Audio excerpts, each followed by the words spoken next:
Hey guys, welcome to the Dixie Dems, the premier progressive voice in the South. It's part of the Lean to the Left podcast and comes your way every month. We have a special guest today, so stay with us. Now, with me are Arthur Hill, Vice Chair of the Brunswick County, North Carolina Democratic Party, and Robert Thompson, a no holds barred podcaster from Georgia. I live in South Carolina, and besides this podcast, I run the leantotheleft.net blog site and published Hijack Nation, Donald Trump's Attack on America's Greatness, now available at Amazon and Barnes & Noble. Just remember, with Dixie Dems, the South has a voice, and it's blue.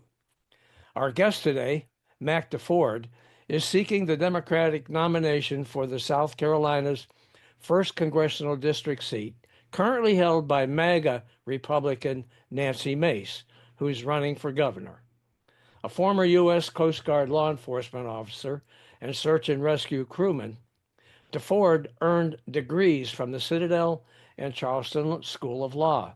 He served as Associate General Counsel for Mount Pleasant, South Carolina, and then General Counsel for the town of Hilton Head, South Carolina. Mac clerked in the Ninth Circuit Solicitor's Office and later earned an MBA from the University of North Carolina at Chapel Hill before handling legal matters for a large tech company.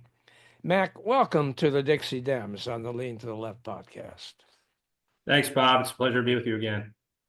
Listen, I'd like to know what prompted you to decide for run for Congress again. Yeah, really the same thing as last time, just that the stakes are a lot higher now based on what the current state of our country is. But I'm someone who believes deeply in public service. I enlisted in the Coast Guard straight out of high school because I wanted to help people. I wanted to save people. And that's why I joined the Coast Guard, because it's the only service who's not combat oriented, but rather focused on saving lives. And as a lawyer, I've seen firsthand, serving as in-house counsel for some of the largest municipalities in my district, I've seen firsthand how the dysfunction up in Washington is harming us here on the ground. And so seeing how the national policies impact us locally is something that I'm very interested in. And I think I can help, and I can do a much better job than what we're getting right now with a representative. And any of the Republicans that are now running for this seat, they're all aligned with the MAGA agenda. And I know we're going to get into that today. And I know I can do a much better job at representing everyone in this district, regardless if they're a Republican or a Democrat or independent. This district desperately needs a representative who's going to actually tackle the challenges that we face here in the Low Country, but also represent them with integrity and be someone who they can be proud of up in Washington, that doesn't engage in performance, but rather is focused on solutions and getting things done. For the folks listening to this and watching this who are not from South Carolina, explain what the Low Country is. So the Low Country, so this congressional district, which is gerrymandered, but it basically spans from Mount Pleasant, South Carolina, which is the 4th largest municipality in the state, which is just about kind of midpoint of the state, maybe a little bit north. And it goes all the way down to Hilton Head Island, slides along the coast. And Hilton Head is basically the very southern portion of the state, just over the Georgia line. So it's basically the entire coastal area of the southern portion of South Carolina. And it's called the Low Country because much of the region sits below sea level. So that's why we're the Low Country, and why like infrastructure is such an important issue here in our district. Okay. So what's the focal point of your campaign, Mac? I think the first and foremost, the focal point of any campaign, anyone who's running for national office, whether Congress or the Senate, it has to be restoring trust and accountability back to government. People don't look favorably at Congress right now, and they haven't for some time. But part of that, I think, means fighting for the actual issues that constituents are concerned about. I live in a district where housing, the affordability of housing, is a big issue. A lot of young people don't think that they can afford a home ever when they're graduating from high school or college. We have a problem with access to healthcare. We have over 65,000 veterans in this district that need increased access to healthcare services. We've got serious shortcomings with our infrastructure, our roads and bridges. Bob, I know in South Carolina, we're not known for having the best roads and bridges in the state. Yes, for sure. I think we may have the worst roads in the state. So much so that your insurance in South Carolina covers you for a free windshield every year because of how bad the roads are. Is that true? I didn't know that. That's right. Yep. If you get a nick in your windshield, your insurance will cover it. Wow. Once a year. Okay. So we're not seeing a Congress right now that is really working. The current Congress, the 119th Congress, is totally ineffective. They're allowing this administration to get away with just about anything that they want to do without actually doing their job. My focal point, again, is restoring trust and accountability in government, but also focusing on the issues that actually mean something to the people here in this district. And also to take very seriously the small share of responsibility, of national responsibility, that a U.S. Congress member has. Yeah. Okay. Arthur, Robert. Yeah, Mac, thanks for appearing here today. We really appreciate having you. And I can tell just by reading the material to get ready for this event today that you are a very serious candidate, and we wish you all the best in your campaign. And in line with that, you've got a pretty crowded primary. Yeah, I think there's 4 of you running for the nomination. And I'm wondering, how do you differentiate yourself from your competitors in the primary? I think it's probably pretty clear how you do it as far as the Republicans are concerned, but it's harder, it seems to me, in a primary if there's a lot of candidates to create a differentiation. And I'm just wondering how you do that. Yeah, Arthur, I'll start by saying this. I don't think primaries are inherently a bad thing. It is good. It allows us to, as candidates, to go and differentiate ourselves and for people to see who they like and who they think will do the better job, not just as a member of Congress, but also who has the better shot at flipping this district. I'm the only veteran in this race. I'm the only candidate, the only Democratic veteran. There's another veteran on the Republican side, but so I think that's important to this district. Again, over 10% of the district is comprised of veterans.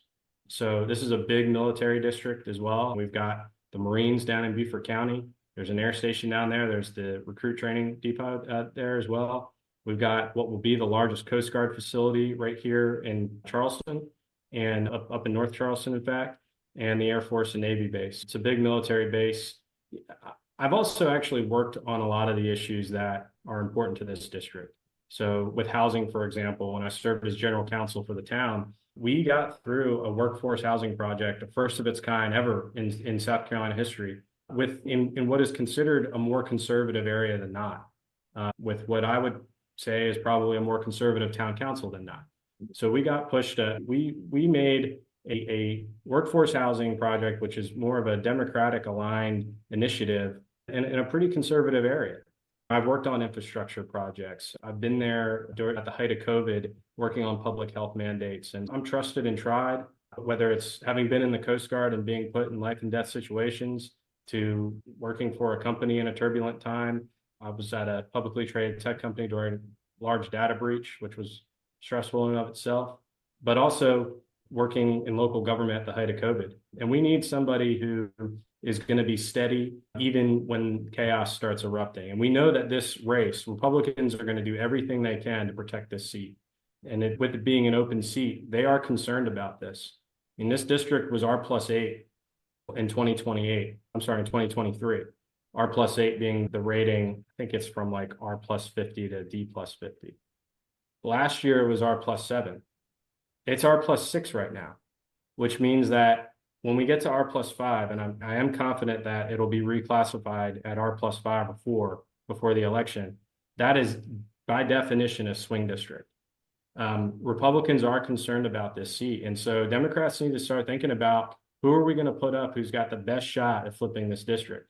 And so we need somebody that can not only energize the base, but also convince those Republican voters and independents that, hey, if you're unsatisfied with the direction that your party's going in, the direction our country's going in, you may not be a Democrat, but I'm a Democrat you can vote for because I'm going to actually work on the issues that you care about. We may not agree on everything, but there are issues that transcend politics, right? Flooding, which we're all susceptible to here in the Low Country. Doesn't matter if you're a Republican or a Democrat, right? Floodwaters don't knock on your door and ask you for your political affiliation. Well, So, neither does measles either. exactly. We'll get right? into some of that with this Yeah. healthcare fiasco. Yeah, and I'll just put a pin in it with this. We've been having town halls. Actually, I'm the only candidate in this race Republican or Democrat, who has been holding public town halls. We've been having excellent turnouts, and it's not just Democrats. We've been having a lot of Republicans come out. I had a Trump supporter or a Trump voter who voted for Trump 2016, 2020, and last year. And she is now supporting our campaign. Wow, that's great. Yeah. So there is a shift. There is a lot of momentum. I think people are concerned about what is going on in our country. I do think people care about the rule of law. I think people care about democracy. And this district is the only one in South Carolina that didn't vote for Donald Trump in the Republican presidential primary. Okay. All right. So what are your thoughts about the government shutdown and its impact on South Carolina as well as the country? I think that anytime the government shuts down, it's absolutely disgraceful. And first and foremost, it's disgraceful to our men and women in the military and to our federal public servants who keep this country running and who defend our country. I've got friends in the military that are currently working without pay. Yeah. That is absolutely disgraceful and pathetic that in the United States of America, we will allow our men and women in uniform to go and work without pay and potentially give their lives for our country and for our freedoms. I think that should shame every single politician up in Washington, regardless of political affiliation. That said, I want to be very clear that this is a Republican shutdown. Republicans need Democratic senators to get to fund the government. And the Republicans need to understand that that's going to come at a cost. They have to be willing to negotiate. And they didn't try to negotiate or even talk to Democrats up until the 0 hour, and that was performative. And at the end of the day, we have to remember what we're funding with this government. A government that is disregarding the rule of law, disregarding due process, detaining, not just deporting undocumented immigrants, but detaining U.S. citizens, accidentally getting caught up in this, deporting U.S. citizens, children with cancer, deploying the United States military on U.S. soil, which apparently is the new norm because the commander-in-chief wants democratic cities to be training grounds for our military now. Blowing up boats in the middle of the ocean with no legal justification, like we saw in South America, which I can tell you as a former Coast Guard boarding officer, that was utterly illegal. And the first boat that they blew up had 11 people on it. And I can tell you right now that drug runners don't have crews of 11 people. Wow. When you get to that number, you're looking at human smuggling or trafficking. They did another one today. Exactly. Yeah. So that's what we're talking about when we're talking about funding the government. And so I think that if the government shutdown is not in the best interest of the United States, and it's not just our military and federal employees who bear the brunt of it, but the services that all Americans depend on are all damaged by this shutdown. Like But- air traffic and- controllers. Yeah, Exactly. Yeah. So And- Republicans need to come to the table and they need to understand that this is a negotiation. Politics is about give and take. And Yeah. so they have to be willing to give something to reopen the government. these healthcare costs, and that is one of the key, we have to put it into this episode.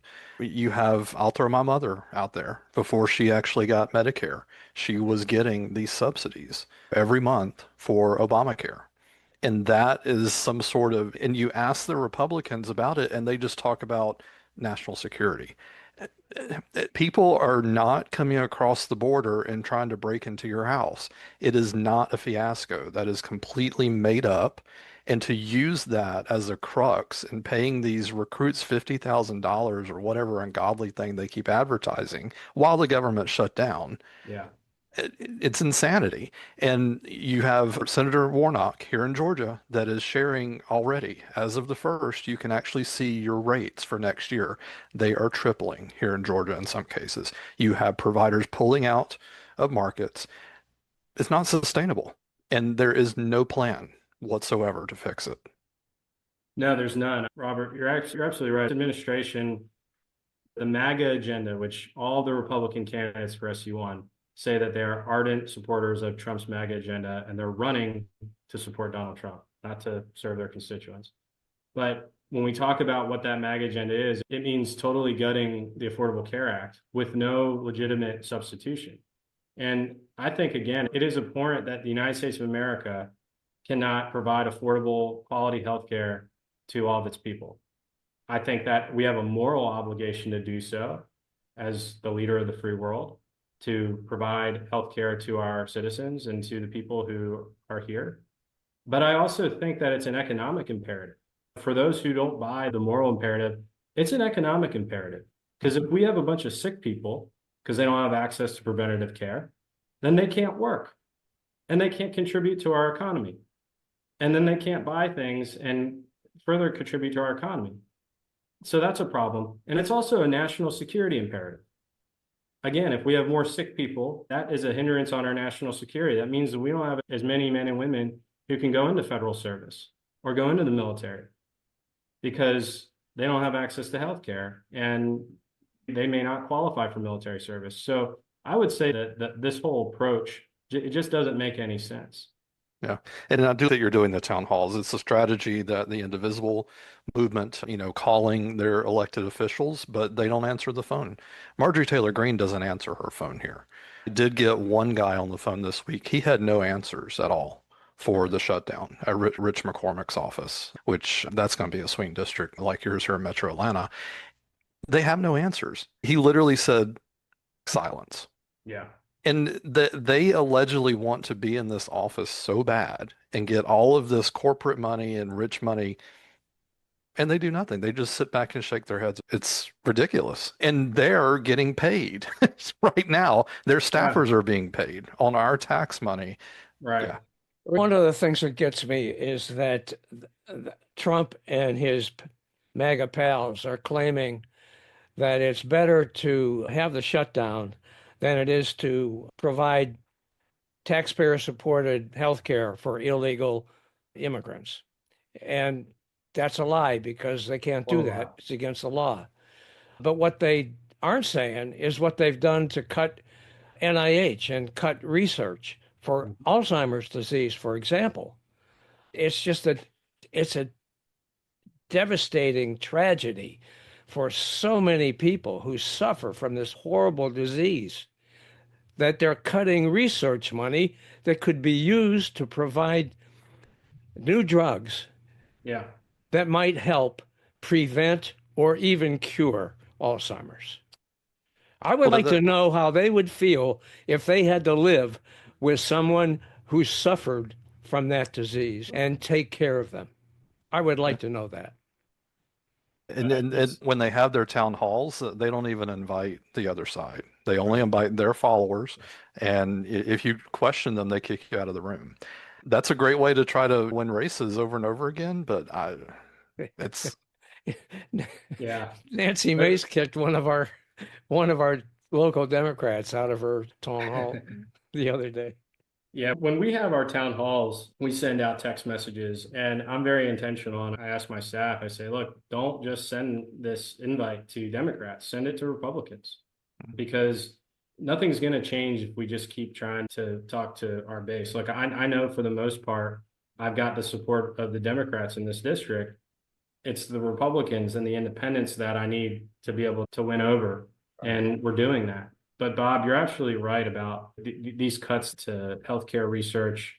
I mean, it's absolutely just mind-numbing that we would do that. And the only answer to it that Robert, that congressman in Georgia is afraid to answer, and this is the answer, is that this is how you pay for these tax cuts. Yeah. This is how you pay for the tax cuts for billionaires. And there's no other explanation. That is it, black and white. No matter if it's cancer research or whatever it is, they're cutting it. Well, I'm going to quote Elizabeth Warren. It was about a month ago. She was on CNBC. She goes, show me a billionaire that is going hungry. Show me a billionaire that can't get health care. Right. And it's just amazing how this regime, I'll call it, that's in power right now, that they can wrangle people over things like racism and just identity politics. It's insane. If I were single, I'd already be Canadian. It's really sad. That's exactly it, right? That's why Nancy Mace is bullish on going after transgender individuals, because she's got nothing else to talk about. Now, who's ever been inconvenienced by a transgender person? I haven't. but that's what she talks about 90% of the time because she's got no solutions on the other things. Right. She brags a lot about filing bills, but go look at those bills that she files. They're pretty crazy, and none of them become law. None of Well, them. she had one. Did she have one that prevented transgender Congress people from using the ladies' room? Yes, yeah, to target Congresswoman Sarah McBride. And again, it's just all performative. If we want Congress to focus on that rather than doing their actual job, I don't know, overseeing and implementing tariffs, because these tariffs aren't legal, but they are already wreaking havoc on our economy. Oh, We're yeah. seeing the impacts here in South Carolina already. Oh, So it's just nonsense. yeah. And another, Go ahead. quickly, I want to ask too about the town hall subject and at the Citadel. There's literally a Democratic group at the Citadel. Yeah, Who so there's knew? the college Democrats at the Citadel. We're actually doing a town hall at the Citadel on Tuesday, October 7th. Cool. I'll be joined, and I'm a Citadel alumni. I'm proud to be back there. So we're doing it in partnership with the college Democrats at the Citadel. I think the College of Charleston are going to be joining us. My friend, State Senator Ed Sutton, who is also a Citadel alumni and Air Force veteran, Democratic state senator here in South Carolina for much of the Charleston area. And then my friend Jake Cass, who's a retired Coast Guard commander, who did a lot of diplomatic work while he was assigned to the State Department as a member of the Coast Guard. So we'll be talking a lot about foreign policy and national security and economic security, as well as local issues. So we're really excited to do that. And then on October 29th, former Maryland Governor Martin O'Malley, who served as Commissioner of Social Security under President Biden, is coming down here to do a town hall with us. One in Charleston on October 29th, and then one down in Beaufort County on Hilton Head Island on October 30th. Wow, that's impressive. How did you get O'Malley? Well, O'Malley, I'll tell you, O'Malley is, he's a guy that's close to Bob and my heart. He's a former governor of the state where we came from. Okay. Former Well, president. yeah, all my dad's side of the family is actually from Maryland. So I knew about Martin O'Malley growing up. But yeah, he's been very helpful, and we're proud to have his support. He was the Commissioner of Social Security under Biden. Yes. And apparently now he's on some kind of speaking tour. He's going all over the country talking about Social Security and what needs to be done and what the problem is. He's made a lot of appearances, more than anywhere else in southern states, which I find interesting. Is he running for president? Not that he's talking about, but maybe. Yeah. He did before, didn't do very well, but nothing to stop him from doing it again. And make sure in these town halls you're telling people the changes that are coming to government payments. They're not going to issue paper checks anymore. It's all going to be funny money, probably, possibly in somewhere in crypto, which is scary as hell for someone who lives month to month, like my mother. No, it ain't going to work. And it's only just adding more middlemen that are just going to take a percentage off these checks. It's ridiculous. Yeah. The thing I really admire about Governor O'Malley is that he's a good speaker. He is very personable. He's easy to connect with, but he also has a very high level of operational acumen. I mean, he really understood how Social Security worked down to the nitty-gritty, and he was really doing a lot of great things to improve the efficiencies at Social Security prior to the end of the Biden administration. It is an unfortunate loss for us to have lost his leadership there since the Trump administration, but he will have a presentation for folks to explain that, of how this administration is really harming Social Security and really making that clear to people in a way that's easy to understand just how dangerous of a moment we're in right now and what this is going to mean for millions and millions of Americans and what it does to financial security, especially for our retirees. Yep. But obviously they don't care. No. It's so clear what they. The Republicans in Congress don't care, but I hope that Americans care. I care, and I've got another half of my life before I reach the age to be eligible for Social Security. But I care because I've been paying into it since I went in the Coast Guard. Sure. I would like to be able to receive the Social Security benefits that I've earned. Yeah, for sure. Like for my son, who's a year old now, to be able to do that when he reaches that age. And the fact is that we can do that as a country. We have the ingenuity to make it happen, but we need the political will, and we need the people in Congress that are actually going to fight for that. Arthur, you wanted to chime in with something. Yeah, I wanted, to change the subject a little bit. We've heard a lot recently about states and their efforts to gerrymander new congressional maps. There's, of course, California and Texas. And just in North Carolina, in the last couple of weeks, a story has emerged that the president of the state Senate, who is a Republican and who's up for re-election next year, is in the middle of a negotiation with Trump to get his endorsement because he's got a tough primary in exchange for him, once again, gerrymandering congressional districts in our state. I'm wondering if you're hearing anything in South Carolina about any gerrymandering efforts to hinder perhaps your progress in your campaign or any other districts that are open or open to Democratic challenges. I wouldn't put it past him. Ralph Norman, who is in Congress, who is now running for governor of South Carolina, one of the several candidates on the Republican side, he's called for redistricting, but he's primarily, I think, targeting Jim Clyburn's seat, the 6th congressional districts, which does come and it touches a good portion of the 1st congressional districts. If you were to mess around with the 6th district, I think it invariably has an effect on the 1st districts. I've not heard that's taken serious root in the state legislature, but who knows? And this is a huge concern, I think. I hate that as a country we're dealing with this. I do think that partisan gerrymandering is a huge threat to the future of our country and to democracy itself. I'm totally against it. And the fact that politicians are choosing their voters, it just doesn't make any sense. We should have independent redistricting commissions that draw these lines based on variables that make sense, data that makes sense, and that doesn't take into account political affiliations or racial classifications, because my district was racially gerrymandered.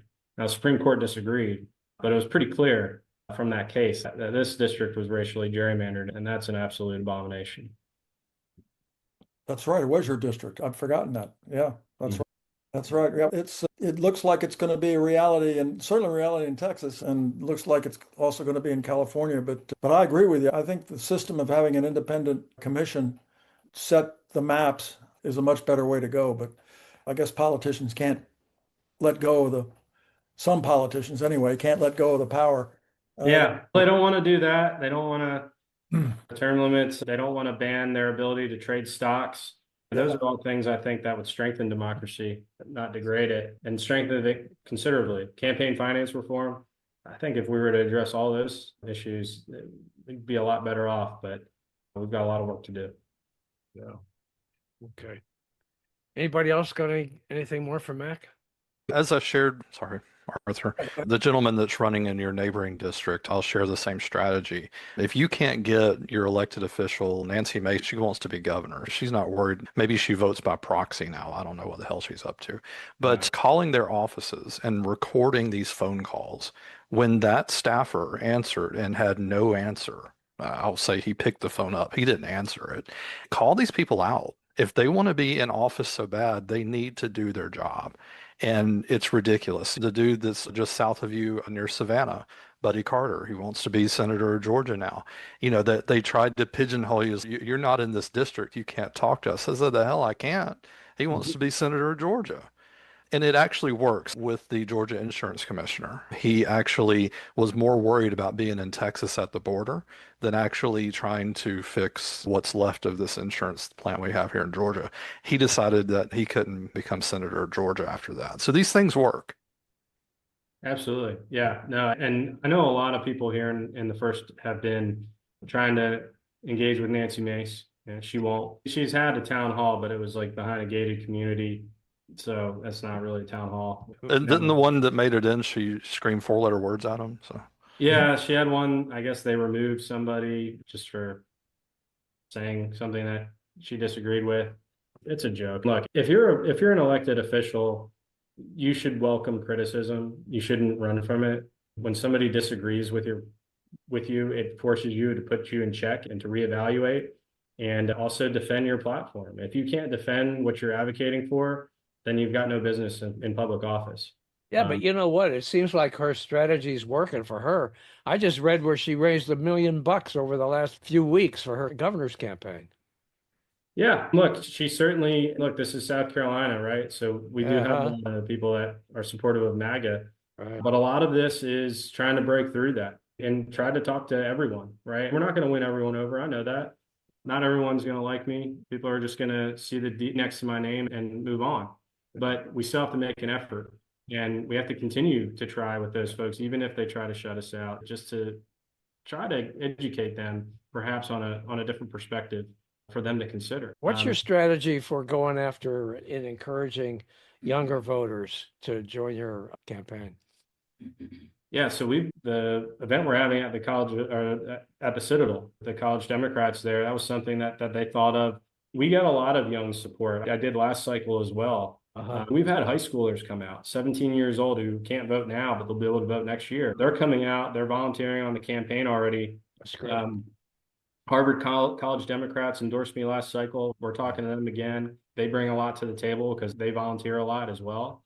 I think with young people, and I'm 36 years old, so I can relate to a lot of what they're going through because it wasn't all that long ago that I was in their shoes. Sure. I remember what it was like to be a junior enlisted person in the Coast Guard.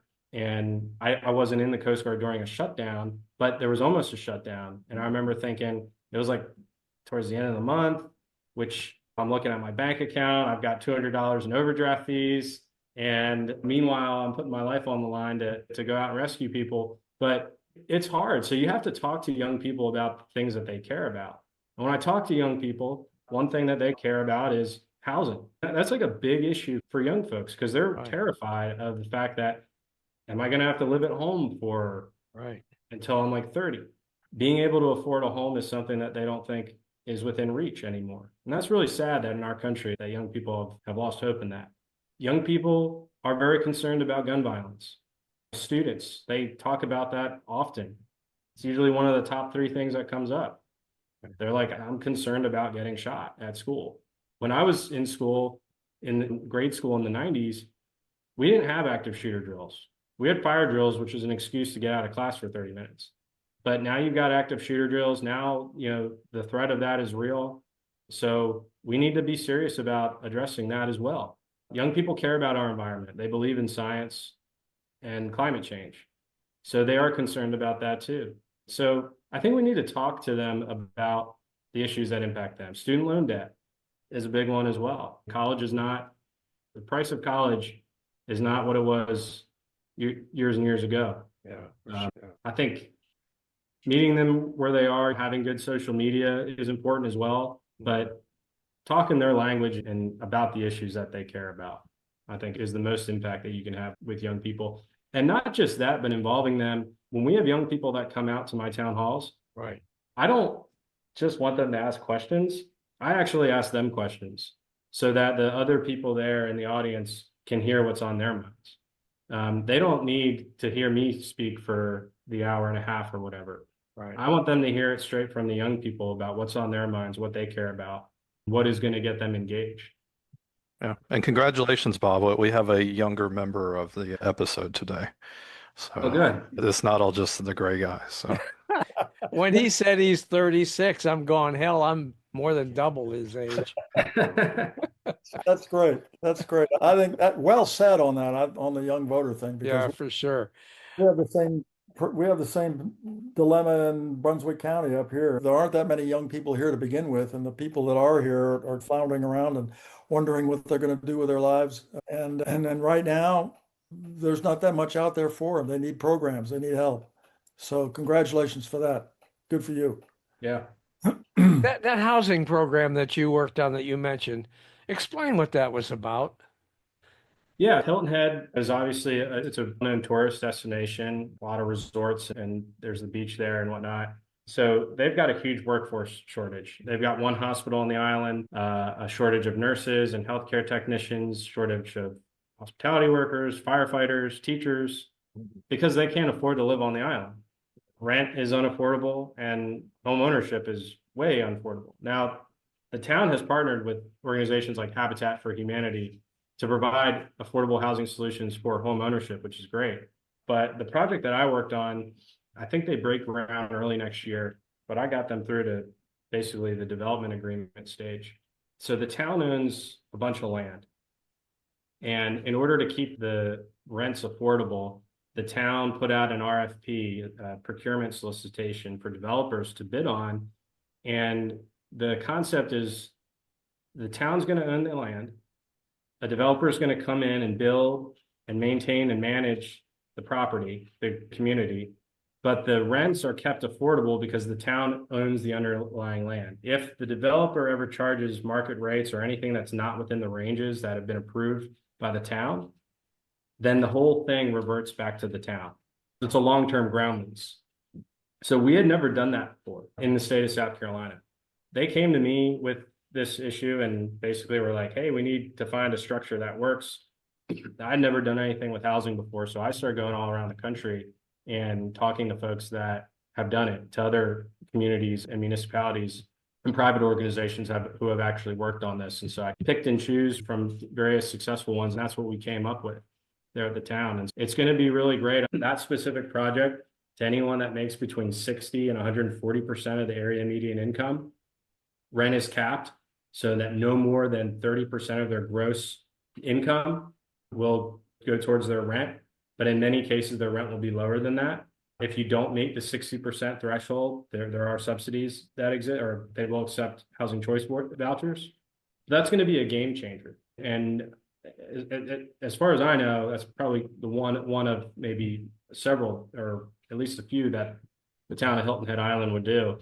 But it has really spurred a lot of action, not just in Beaufort County, but up in Charleston, where we're seeing, like the city of Charleston, for example, start to really get seriously about affordability, because we have such a shortage of people in the workforce that can't live in the communities where they work. So, for example, police officers, not to run on this topic, but here in Mount Pleasant, where I live, there was an armed burglary the other week. There was a little bit of a discrepancy in information about when it occurred, but it occurred at night. The guy saw it on his camera, the homeowner, and the police didn't respond for over an hour because they didn't think it was an active situation, even though there was a guy with a gun who was seen on camera going into a home and could be still out there in the community. But they didn't respond because I think they cited staffing shortages. So they just let day shift respond when they came. That's literally what we're dealing with in South Carolina's fourth largest municipality. And that is largely driven because police officers, if you don't pay your people enough, you're not going to retain them. And if they can't afford to live in their community, then they're just going to go off and work for a different agency where they can make the same or more. Yeah, for 50 grand to go to work for the regime at the federal level. Just, yeah, let's poach our officers. Yeah, I could go on. Yeah. Okay, guys, anybody else got anything else? We're running out of time here. Good luck, sir. Look forward to seeing some results and let us know how can we help. Yeah, and thanks for appearing today. It was great talking to you, and I think you have a lot to offer, and I wish you all the best. Absolutely. Yeah. Thank you, gentlemen, so much. And just for your viewers, if they want to learn more about the campaign, they can go to my website. It's defordforcongress.com, DEFORD, the word FOR, congress.com. And they can get involved in any way that they choose. And again, thank you so much. I really appreciate this. This was a great conversation. Thank you. We appreciate it too.